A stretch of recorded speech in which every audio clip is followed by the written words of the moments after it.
So go watch the original, right? Go watch the video and what I said, because I said this guy pulls a gun, he shoots it off at him. It's all crazy, bad stuff. And then when he comes back the second time, the guy takes the gun away from him. And I said in that moment, in that instant, by all means, use that gun on him. And you said no. Talk to me about that. First off, I want to point out we're both in agreement that we both like the fist bump at the end. The fist bump was funny. Fist bump was great. I like the fist bump. Yeah. Made the video worth it. But yeah, I understand your point.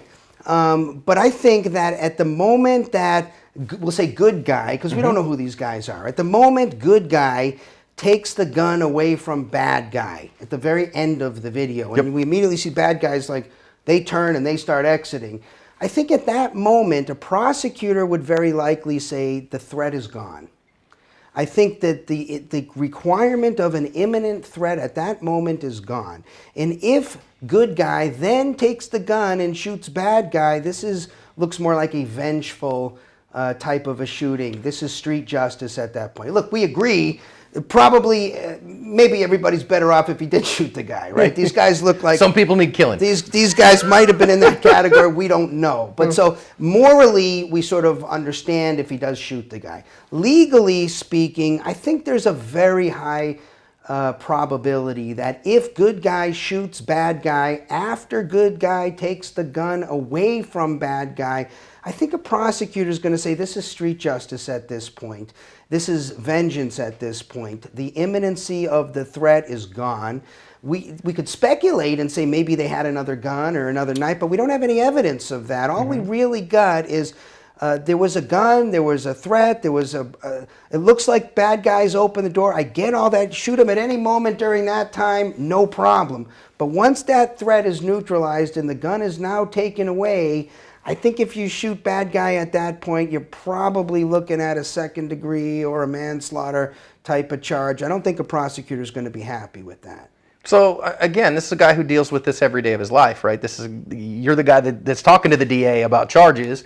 So my thought is and was, as I looked through that, and again, I'm deferring to your experience and your expertise here, Marc, is that the big principle I think here is that moments matter. Yeah, because what's going to happen here is the prosecutor at this trial, right, is going to put a use of force expert on the stand, and they're going to break that video down second by second by second, and they're going to freeze it at the moment that good guy gets the gun away from bad guy. And they're going to say with the expert, is there a threat at this point? What's the threat? Well, if there is a threat, the only thing we got is maybe hands, right? Maybe they get into a fist fight. But as you know, if you bring a gun to a fist fight, you're probably using too much force here. Now, there could be, a situation where you have a disparity of force. So I don't want to say in an absolute type of way you can never use a firearm against fist alone. But in this case, I don't think we're looking at that. I think in this case, a prosecutor is going to say the imminency of that threat is gone. We don't have the same imminent threat of death or serious physical injury, and I think it just looks like street justice. And what proves the point here is he didn't shoot the guy, and the guy just ran away. Did run off. The guy runs off. So I think if he winds up shooting that guy, probably that shot's going to be in the back or some place other than center mass.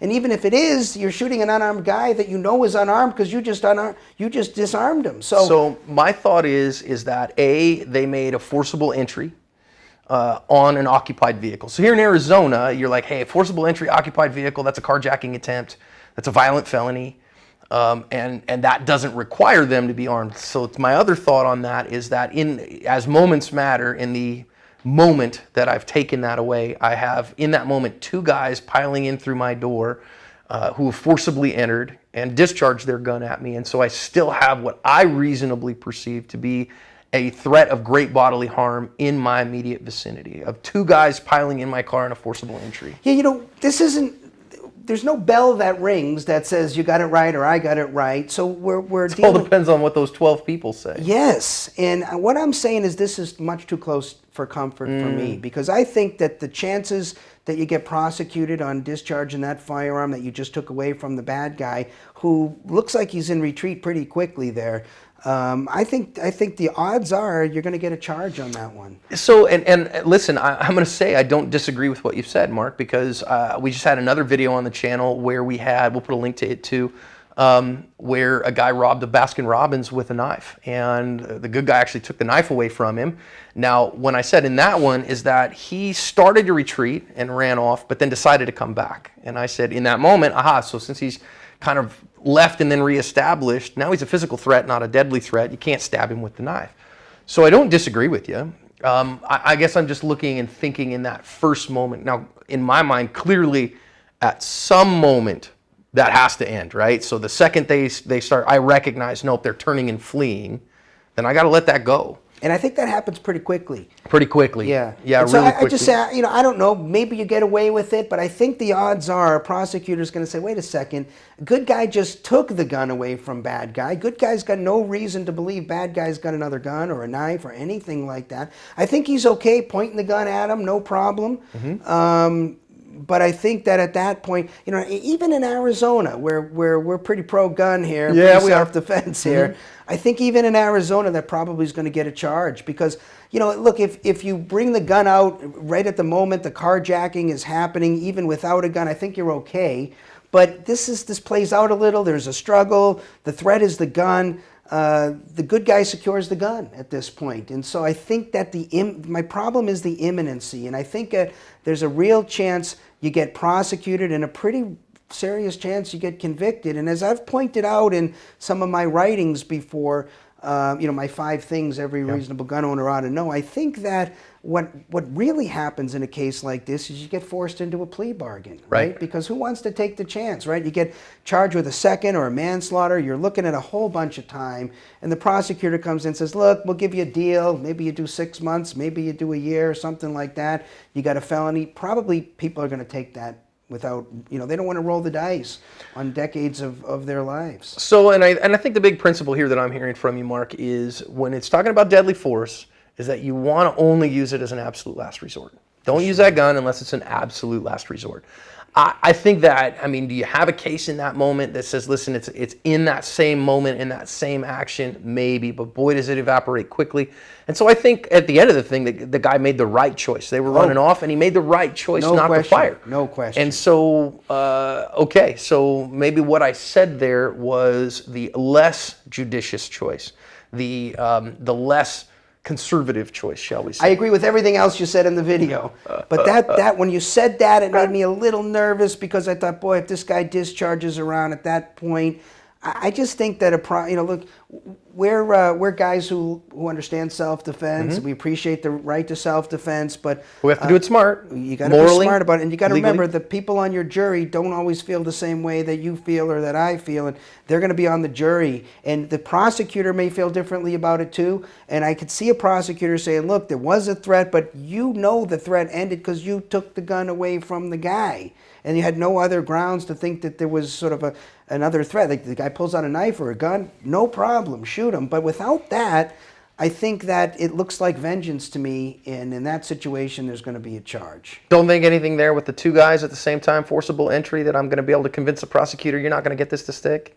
Well, it could go either way. Sure. There's a chance of that. Again, we're dealing with odds here. But if I was to pause and talk, and if we could pause the incident right at that point, and I could call that guy and talk to him on the phone, I would say, look, man, I don't think you should, if he does anything further at this point, if he pulls out something, shoot him.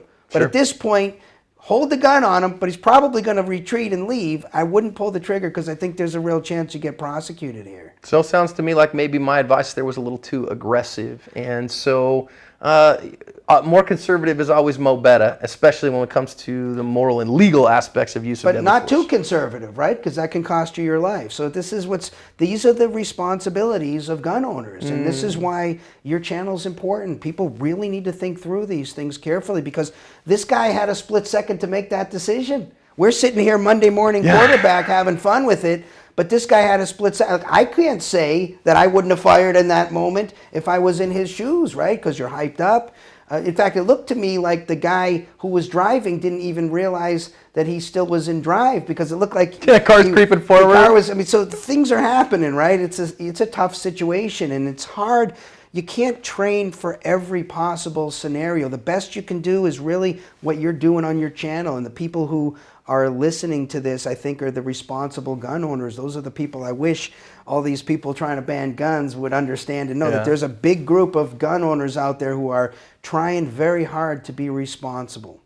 Well, so the lesson is always, I do want everybody here to understand, my analysis is my best bet and my best, but I get stuff wrong from time to time. It We happens. all do. I make factual errors and things go wrong. So make sure you're thinking. And thanks, Mark. I appreciate you being willing to go, hey, dummy, you need to fix this, man. That's good stuff. I didn't quite say that. I And like so I'll the give fist it bump, like the I fist said, bump. but I think it's a tough call, but I think we need to be really conservative, and we need to tell people to be very conservative. When you're going to pull that trigger, that's a big deal right there. Well, I've said this before. I've said this in live stuff. If ever, God forbid, I'm in a defensive encounter, a deadly force encounter, Mark, you're the guy that I want defending me here in the state of Arizona legally. So thanks so much for your time, bro. Let's hope we're never in that situation. Amen.